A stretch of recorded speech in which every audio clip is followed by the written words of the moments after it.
are Etymons, Part 17. What is this? This is just another reading, another Part 17. Etymons is entering new words, new word arrangements, new combinations of interpretation into the puzzle. So let's begin with dream philology, the cycle 2, repetition, atmospheric manuscripts, and the dream of the second self. Please like and subscribe, comment if you have anything smart to say or actually an authentic question. Otherwise, just enjoy the bots. Enjoy the accounts that just say hi, hello, and let's begin.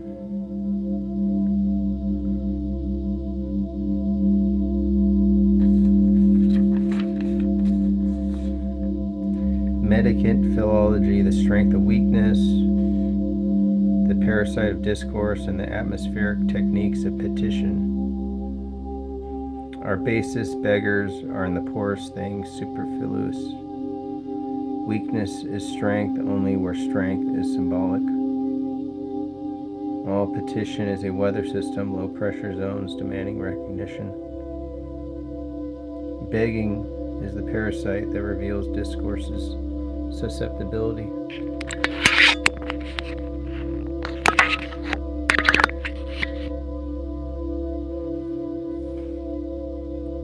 Its vulnerability to forces that disclaim force and therefore command it. Every request is a hinge between grammar and need. Begging is the grammar's collapse into imperative error.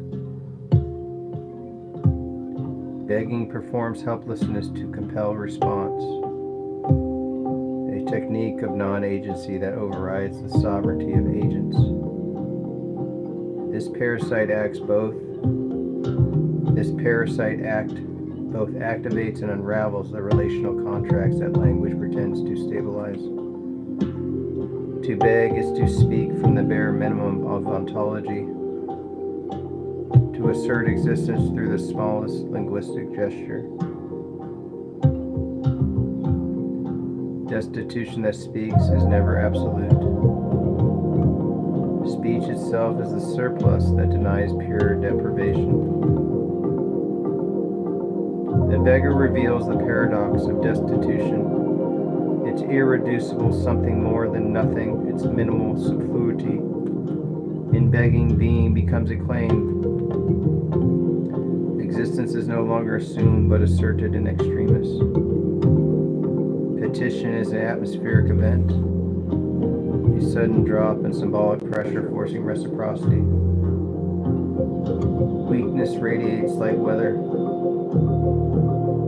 low pressure system attracting attention, obligation, dread. To encounter a beggar is to enter a meteorological asymmetry, social turbulence where agency fractures into gusts of guilt and grace.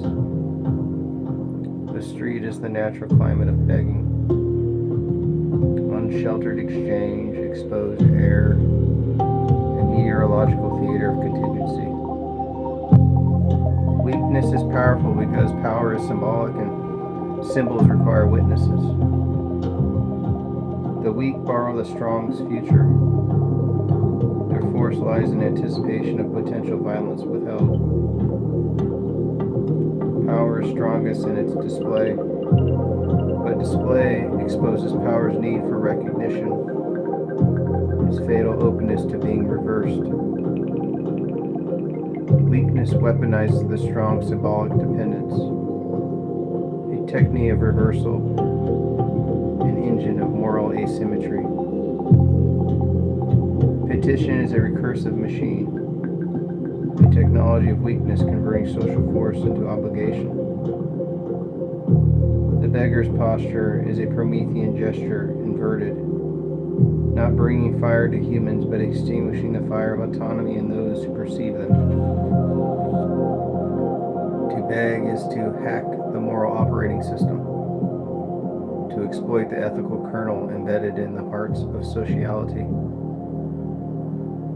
Petition is a proto-artificial intelligence of the powerless, decisionless, choiceless, yet able to dictate choices in others. Every beggar creates a Girardian triangle, the giver, the asker, and the invisible third, the ideal of justice haunting the exchange. Begging induces mimetic self-recognition. The question, could I be they? Could I be the beggar, echoing beneath the refusal or the offering? The beggar's dependency mirrors the child's primordial plea, activating archaic loops of care and resentment. Refusing a beggar is a refusal of the inner beggar, the self one fears to become. Begging violates discourse because it collapses reciprocity. It renders the addressee debtor before consent. The beggar's request is an ethical seizure, a unilateral rewriting of relation in which the other's freedom becomes compromised by display of need. This violation is not physical but symbolic, a force purely atmospheric, a pressure on the air of social space. Begging is always a form of aggression disguised as helplessness.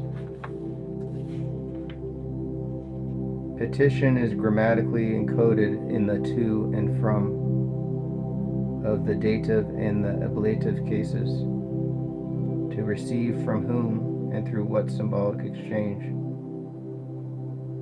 The history of grammar is a map of petitory relations, language as the infrastructure of asking. Humans are beggars. The animal that requests, demands, petition, begs. Communication systems emerge to mediate weakness, to convert impediments into components of action.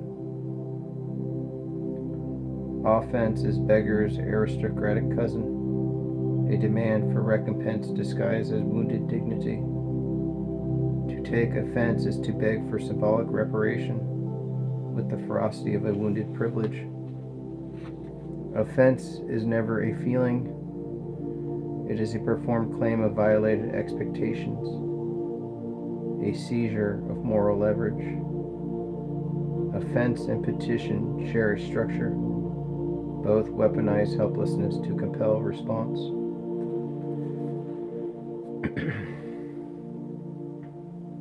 Begging is the skeleton key of the human, the sign that weakness governs the symbolic universe. The beggar is the atmospheric philosopher, the one who reveals in a gesture the hidden aerodynamics of obligation.